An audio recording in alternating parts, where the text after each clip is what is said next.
This week's words are quaver, tone and timbre, which is spelled timber, like when a tree falls down, but with the R and the E switched the wrong way around.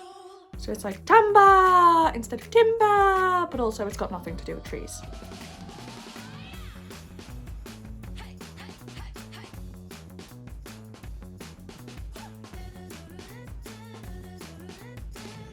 Hello, this week we are doing musical terms, which is exciting because I'm not very musical, I'll be honest.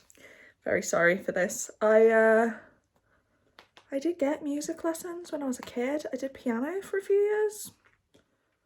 I just wasn't the dedicated child that I should have been. And if I had have been, now I know a musical instrument. Oh, I wish I knew musical instruments and languages. Don't give up. Don't do it. Now, this week's terms. Term number 1, quaver, not the crisp. Now, a quaver is a note that has the time of half of a crotchet. That means that it's got a half beat. 2 quavers together. When 2 quavers are friends, they get that little joiny bit. This week's dual code is an actual quaver. See, it's got a little hat on. Little guy. Tiny, tiny amount of time. Very rapid in pace if you've got lots of quavers going on. Let's have a look at the Freya model. Now, the definition is that it has the time of half crotchets. Now, as you all know, a semi-breve is 4 beats. A minim is 2 beats and a crotchet is 1 beat. So a quaver is a half beat. So it's tiny compared to these things. Characteristics, well, obviously it creates a very fast pace if you've got loads of quavers going on. When 2 quavers are together in written music, they're joined. You'll see, like this. So his little waggly, like his hair, his ponytail joins up with his friend's ponytail. It doesn't have the word 2 above. That's just to show you that that is 2 quavers. Here are some examples. See, then they've all got their hair, their ponytails tied together. It's lovely. So some non-examples, of course, would be those other notes that I've already mentioned. The semi-breve, the minim, the crotchet, etc. They're not quavers. Only quavers are quavers. Whatsits aren't quavers either. And now we'll move on to tone. Tone. Now, tone is one of those words that I use indiscriminately, probably never correctly. I have no ear for music, but it is a steady period of time. You'll see I've started to fill out. You'll see that I have started to fill out this week's Freya model for tone with the definition. So, musical tone is a steady periodic sound. Its characteristic is that it is characterised by its duration, pitch, intensity, or loudness, or sound quality. So it is like the sound itself. So if you could give me some examples of tone, different tones, and some non-examples, that would be great. Now, when something talks about the timbre, it's talking about the quality of the sound. So it's the thing that makes a note played on different instruments sound different. So it's the fact that we can tell the difference between different instruments, between different orchestras, all sorts, different voices. It's the timbre, right? We can tell the difference because that is the quality of it, which is different. Let's have a look at the Freya model.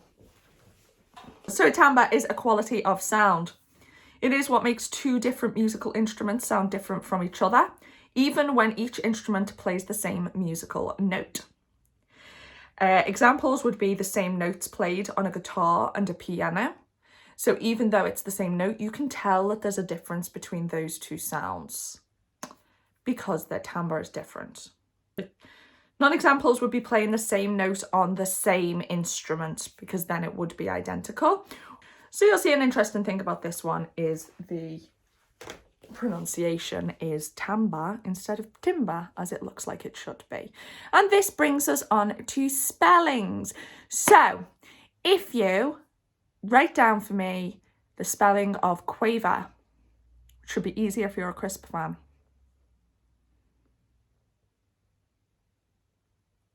and tone and timbre.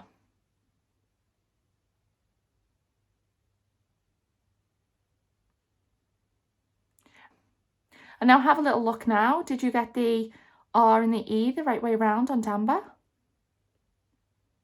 Did you get the U in quaver?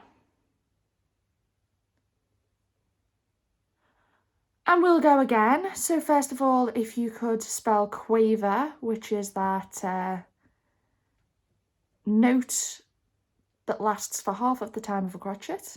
It's a half beat, a quaver. And then if you could write tone,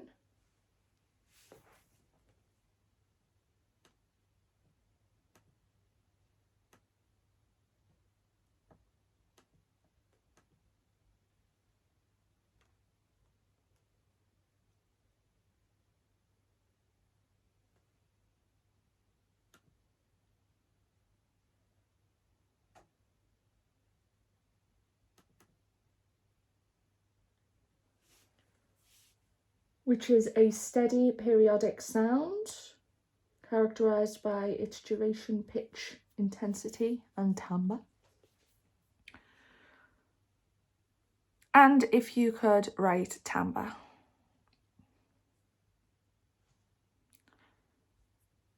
Now if you check again, make sure you're not sticking an A in that timbre. That would be far too logical. Make sure that you're getting the E and the R the right way around on timbre.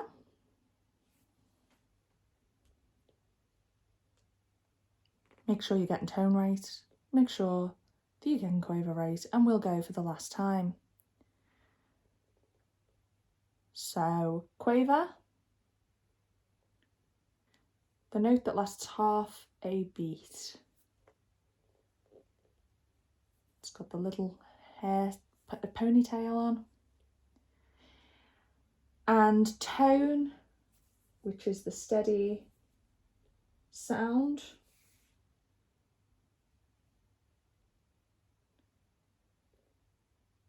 And timbre, which is the thing that sounds different between different instruments. Excellent, and check your spellings for the final time. Wonderful, and now we are going to move on to our definitions and dual codes. I think my dual code for tone is terrible, so if you can think of something better, feel free to change that. But other than that, if you could just jot down the words with their correct spellings, the definitions, which you can put, and dual code, where you can create your own or use mine. If you pause the video and do that. And then that is it for this week. So there we go. Those were our musical terms. And I will see you next week. Last week I said it would be history this week. Turns out I lied. It's not history for weeks. I will see you next week for something that I don't even remember. I don't know. Who knows? See you soon. Thank you for joining us for another week on Macamo Literacy. If you enjoy starting with a word and then ending up in a rambling journey to who knows where, then I suggest that you hit like and subscribe. Also, if you just want to be a pal, like and subscribe. See you next week.